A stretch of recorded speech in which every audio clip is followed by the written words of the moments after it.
Avant de commencer, il faut que je vous raconte une anecdote. Au tout début de la reconnaissance faciale, les premiers algorithmes de reconnaissance faciale, ils n'étaient pas capables de reconnaître quelqu'un qui portait des verres fumés. En effet, le problème, à chaque fois que l'algorithme voyait quelqu'un portant des verres fumés, il lui donnait le nom d'un artiste connu. Alors, les programmeurs, ils se sont demandé, les analystes, qu'est-ce qui se passait. Et ça a pris plusieurs mois avant de découvrir que dans leur banque de données, de photos qu'ils faisaient lire à l'intelligence artificielle, les gens qui portaient des verres fumés, c'était pratiquement toujours des acteurs connus. Alors, l'algorithme reconnaissait les verres fumés d'un acteur et donnait le nom de cet acteur à la personne qui portait les verres fumés. Alors, évidemment, on a corrigé la chose par la suite et on s'est assuré de rajouter beaucoup de gens portant des verres fumés, des gens lambda, là, et puis et ça s'est réglé. Et maintenant, la reconnaissance faciale est capable de reconnaître quelqu'un même s'il porte des verres fumés. Enfin, c'était mon anecdote. Alors, précédemment, dans les vidéos précédentes, nous avons vu des problèmes avec le machine learning. La disponibilité des données qui n'est pas toujours accessible, la qualité des données, c'est important. Le machine learning, en passant, c'est l'apprentissage automatique. Hein. C'est comme ça que l'intelligence artificielle apprend par le machine learning. La qualité des capteurs, c'est un enjeu important. La confidentialité et la sécurité des données sont des enjeux qui sont très importants.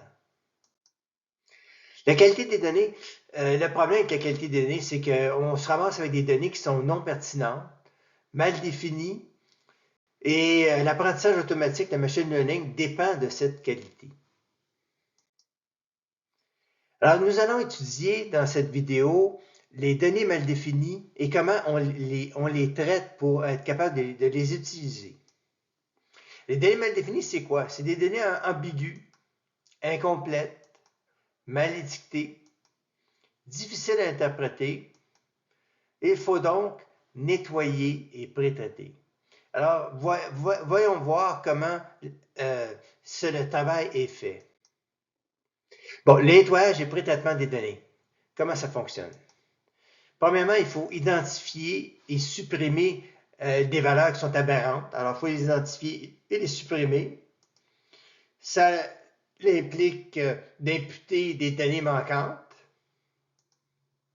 de normaliser et standardiser les données, de faire du traitement de texte lorsque c'est requis, et de faire de l'augmentation des données, on va voir ce que c'est, et de faire de la validation croisée. Alors, pour réussir ces étapes-là, il faut que les opérateurs ou les gens qui connaissent le processus qui est étudié soient présents. Alors, parce que ce sont eux qui connaissent finement ce qui se déroule dans le processus qui est analysé et il est essentiel qu'elles participent, ces personnes, à le nettoyage et le pré-traitement des données. Alors, commençons par l'identification et la suppression des valeurs aberrantes. Une approche courante pour les détecter consiste à utiliser des méthodes statistiques telles que la déviation standard ou l'écart interquartile pour identifier les observations qui se situent à une distance significative des autres valeurs de la distribution.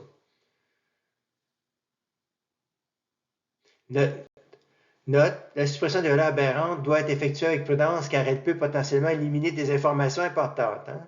Donc, encore là, c'est très important d'avoir quelqu'un qui comprend vraiment le processus.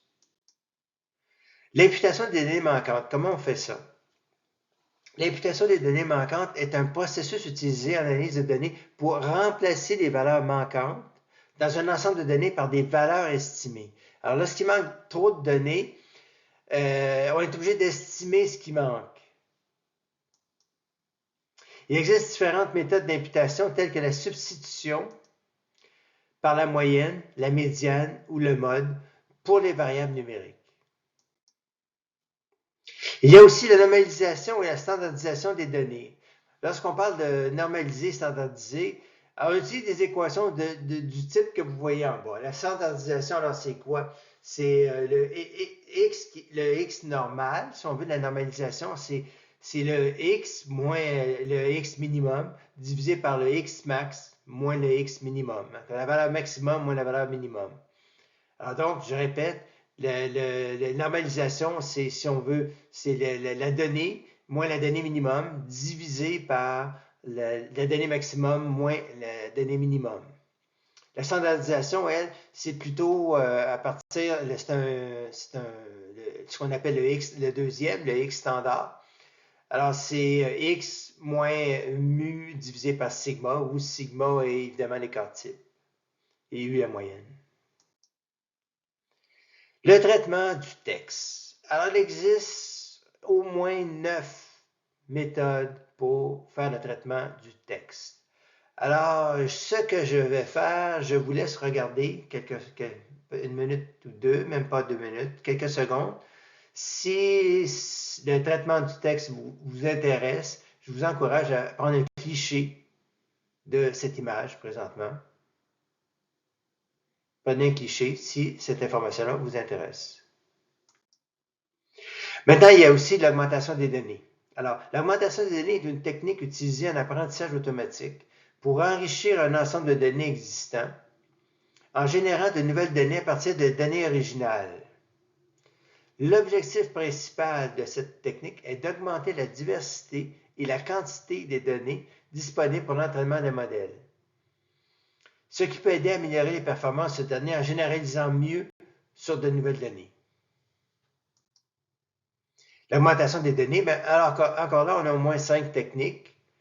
La transformation géométrique, ajout de bruit, modification des couleurs, synthèse de texte, augmentation par réplication et combinaison. Je vous laisse prendre un cliché si ces informations vous intéressent. Je vous laisse prendre un cliché. Je ne rentrerai pas dans ce détail. Validation croisée, alors c'est quoi?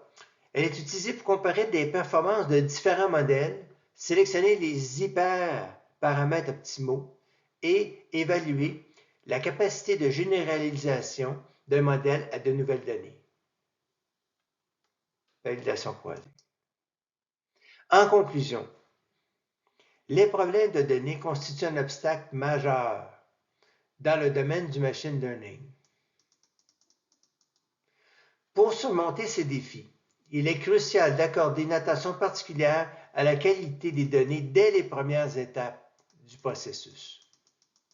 En mettant en œuvre des méthodes de collecte, de nettoyage et de validation de données rigoureuses. En veillant à la qualité des données, les praticiens du machine learning peuvent s'assurer que leurs modèles produisent des résultats fiables et pertinents. Alors, je vous remercie pour votre attention. J'espère que cette vidéo a été éclairante pour vous. Alors, si vous avez des commentaires, n'hésitez pas, faites-en dans l'espace prévu dessous. Ou si vous avez des questions aussi, ça me fera plaisir de tenter d'y répondre. Alors, n'oubliez pas de vous abonner à la chaîne. Merci.